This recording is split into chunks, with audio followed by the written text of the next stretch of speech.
परम प्रियसी जो है वो यमुना है।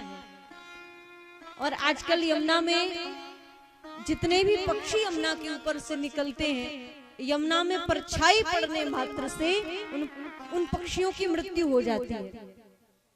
जो भी जल पान करता है उसकी मृत्यु हो जाती है। क्यों? क्योंकि जल यमुना जी में कालिया नांग का वास हो चुका है। कालिया नांग यहाँ निवास कर रहा है। भगवान ने जब ये देखा, सोचा कि ऐसे काम कब तक चलेगा। मेरी गौ माताएं जाती हैं, यमुना का जल पान करती हैं, ग्वाल वाल जाते हैं, और जो जल को पीता वही मर जाता। भगवान ने सोचा कैसे भी करके इसको बाहर निकाला जाए। तो भगवान ने आज लीला करी। और लीला क्या करी? ग्वाल वालों के साथ बोले, लाला आज तो हम खेल खेलने चलेंगे। कौन सा खेल? बोले क्रिकेट खेलेंगे। क्या खेलेंगे? क्रिकेट खेलेंगे। ये आज ही नहीं, भगवान ने भी खेला है महाराज क्रिकेट। ठाकुर जी ने भी खेला है यमुना के किनारे।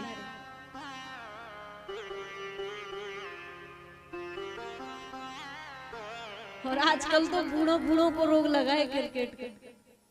क्रिकेट आता है तो अच्छे बैठ जाते हैं टीवी के आगे सिर लगा करके। रोटी पानी सब छूट जाता है उनका जब तक पूरा फाइनल देख नहीं लेंगे। तो ठाकुर जी ने आज यमुना के किनारे भगवान गए और भगवान गेंद का बड़ा ही दिव्य खेल ग्वाल वालों के साथ खेल रहे हैं।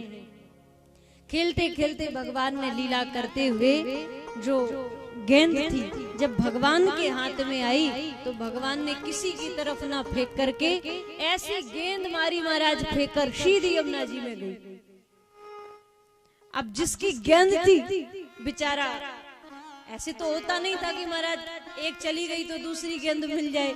बड़ी मुश्किल से गेंद बनाते थे। जो रेशम का वस्त्र होता था ना, उसको इकट्ठा कर करके गेंद बना लिया करते थे। अब श्री दामा जो था, जिसकी गेंद थी महाराज, जैसी गेंद पानी में गई, श्री दामा रोना चिल्लाना शुरू कर दिया। श्री दामा, लाला तू चोर है, मैंने तुझसे पहले ही कहा था मैं तुझे गेंद नहीं दूंगा। तू चुरा लेता है, कुछ भी कर सकता है, तू दूसरे की थोड़ी सोचता है। मेरी गेंद ला करके दे। कन्हैया बोले मैं कहां से ला करके दूं, गेंद तो तेरी यमुना जी में गई। श्री दामा बोला तो मैं कुछ नहीं जानता, मेरी तो तू गेंद ला करके दे, कहीं से भी ला, मेरी गेंद ला। अब भगवान बोले, भगवान को तो बहाना चाहिए था, लीला करनी थी। तो अच्छा ठीक है, अगर तू कहता है तो तेरी गेंद में ला करके देता हूँ, पर चिल्ला मत, नाराज मत हो, रुष्ट मत हो। तू ही तो मेरा सबसे प्यारा दोस्त है, सबसे प्यारा मित्र है, और तू ही रुष्ट हो जाएगा तो फिर बता मैं क्या करूंगा। तू चिंता मत कर, अभी रुक, मैं गेंद लेकर आता हूँ। ठाकुर जी कदम के वृक्ष पर चढ़े और ग्वाल वाल चिल्ला रहे, लाला रहन दे, लाला रहन दे, लाला रहन दे, बाकू दूसरी गेंद मिल जाएगी। पर ठाकुर जी ने एक न सुनी। ग्वाल वालों के रोकते ही रोकते भगवान धम से यमुना जी में कूद गए। और जैसे यमुना में ठाकुर जी कूदे, यहाँ जो ग्वाल वाल मना कर रहे थे, सब ग्वाल वाल चिल्लाने लगे, अरे श्री दामा ये तूने सही नहीं किया, ये तूने सही नहीं किया। अब मैया यशोदा को तू जानता है कितना प्रेम करती है लाला से, एक क्षण के लिए लाला को दूर नहीं होने देती आंखों से, लेकिन तूने ये क्या कर दिया। मनसुख भागता भागता मैया के पास गया, मैया कन्हैया, मैया कन्हैया, मैया कन्हैया करता हुआ जब वहां पहुंचा, माता यशोदा घबरा गई। अरे मनसुख क्या हुआ, मेरा लाला कहाँ है, मेरा कन्हैया कहाँ है, क्या कुछ हुआ क्या मेरे लाला को? कुछ कह नहीं पाया, मूर्छित हो गया। मैया को संदेह हो गया, जरूर मेरे लाला पर कोई संकट आया है।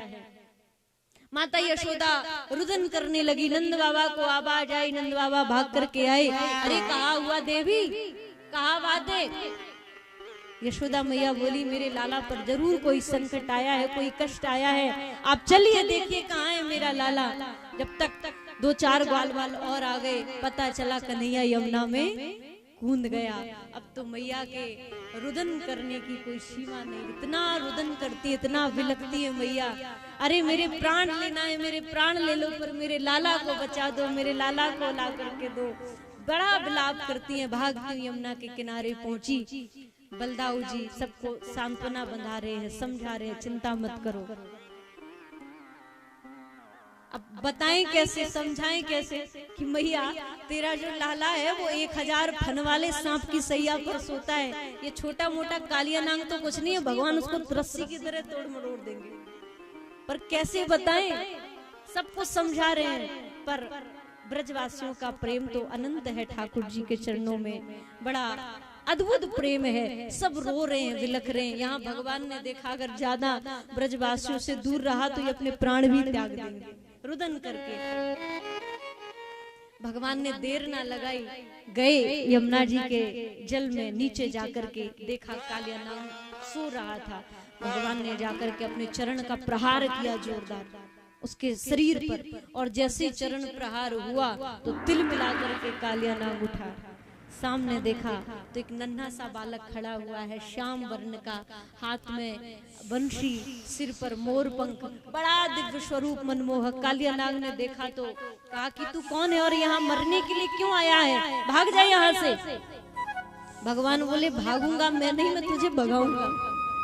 मैं भागने के लिए नहीं आया, मैं तुझे भगाने आया हूँ, ये मेरी जगह है। और तू यहाँ किससे पूछ करके आया, अनुमति मांगी किसी से, कैसे आया तू यहाँ पर? कालिया नाग को क्रोध आ गया, तू मुझे धमकी देता है, अभी बताता हूँ। और जैसे ही भगवान पर प्रहार किया उसने अपने मुख के द्वारा, तो भगवान तुरंत उसके सिर पर जाकर के खड़े हो गए और अपने चरणों के प्रहार से भगवान नृत्य करने लगे। दिव्य वेणु निनाद करते हैं, पैरों की थाप मार मार करके उसको, उसकी इंद्रियों को शिथिल कर दिया। मरणासन स्थिति में भगवान ने कालिया नाग को पहुंचा दिया। और जब देखा नाग की पत्नियों ने कि अब तो ये मरने ही वाले हैं, सो नाग की पत्नियां जैसे तैसे शक्ति साहस बांध करके भगवान के सामने गई और जाकर के भगवान से प्रार्थना करी, हे जगदीश्वर, हे गोविंद, कृपा करके इनको छोड़ दीजिए, ये कुछ समय में मरने वाले हैं, हम बिना पति के कहां जाएंगे? आप तो सब पर दया करुणा करने वाले, आप ऐसे कैसे हमारे सुहाग को छीन सकते हैं? कृपा करिए, दया करिए। भगवान बोले आप लोगों के स्वभाव से, आपकी भक्ति से मैं बड़ा प्रसन्न हुआ, मांगो क्या चाहती हो। तुम्हारा पति बड़ा दुष्ट है, बड़ा दुष्ट है, इसको मैं छोड़ूंगा नहीं। तो नाग पत्नियों ने कहा प्रभु यही तो हमारे सब कुछ है, और इनको अगर मार दोगे तो फिर हम अकेली कहां जाएंगी? भगवान बोले अच्छा ठीक है, मांगो क्या चाहती हो। तो कहा कि भगवान हम आपके चरणों की रज चाहते हैं, इसके अलावा हम कुछ नहीं चाहते। अब पत्नियों, नाग पत्नियों ने भी देखिए कितनी बुद्धि से काम लिया। चरणों की रज कब मिलेगी? कब मिलेगी चरणों की रज? जब भगवान नीचे आएंगे, जब नीचे पहुंचेंगे तभी तो चरणों की रज मिलेगी। अब कालिया नाग के मस्तक पर थोड़ी रज है, तो इस बहाने भगवान नीचे आ जाएंगे। तो जैसे ही भगवान ने सुना, भगवान बड़े प्रसन्न हो गए और कहा कि देवी आप बड़ी समझदार हैं, बड़ी बुद्धि वाली है, बड़ी विवेक वाली है, अवश्य हम आपकी इच्छा पूरी करेंगे। और भगवान जैसे ही मस्तक से नीचे उतरे, पत्नियों ने, नाग पत्नियों ने प्रणाम किया। कालिया नाग को भगवान ने कहा कि तू यहाँ से जा। बोले भगवान आप तो जानते हैं कि गरुड़ से हमें कितना भय है, अगर हम यहाँ से बाहर निकले और गरुड़ यहाँ से उठा करके ले जाएंगे, लेकिन वृंदावन की जो सीमा है, इस सीमा में कभी गरुड़ नहीं आते थे। क्यों नहीं आते थे? क्योंकि ये भगवान का घर है और वो जानते हैं भगवान के घर में अगर हिंसा करी इसका परिणाम ठीक नहीं होगा। और भगवान के वाहन कौन है? गरुड़ जी महाराज। इसलिए भगवान के घर में जाकर के किसी प्रकार की हिंसा ना हो, इसलिए वहां प्रवेश नहीं करते थे। भगवान ने कहा चिंता मत करो, गरुड़ मेरा वाहन है, मेरा दूत है, मेरी शरण में रहता है। और अब मैंने तुम्हारे मस्तक पर अपने चरण चिन्ह छाप दिए, मुहर लगा दिए। अब तुम्हारा कोई बाल भी बांका नहीं सकता, कोई कर ही कुछ नहीं सकता। तुम जाओ और अपना स्थान जो तुम्हारा रमण द्वीप है वहां जाकर के निवास करो, निश्चिंत होकर के रहो। और इस प्रकार भगवान श्री ठाकुर जी ने लीला करके कालिया नाग को रमण द्वीप के लिए भेजा। भगवान पुनः जब वापस यमुना के ऊपर गए, यमुना मैया के ऊपर जैसे कालियानाग के विशाल फन पर ब्रजवासियों ने ठाकुर जी को देखा, आज नाचने लगे, बड़े प्रसन्न हो गए। मैया यशोदा की मूर्छा दूर हुई, जाग गई। बोले लाला तू जल्दी उतर करके नीचे आ जा, ये कालियानाग बड़ा भयंकर है।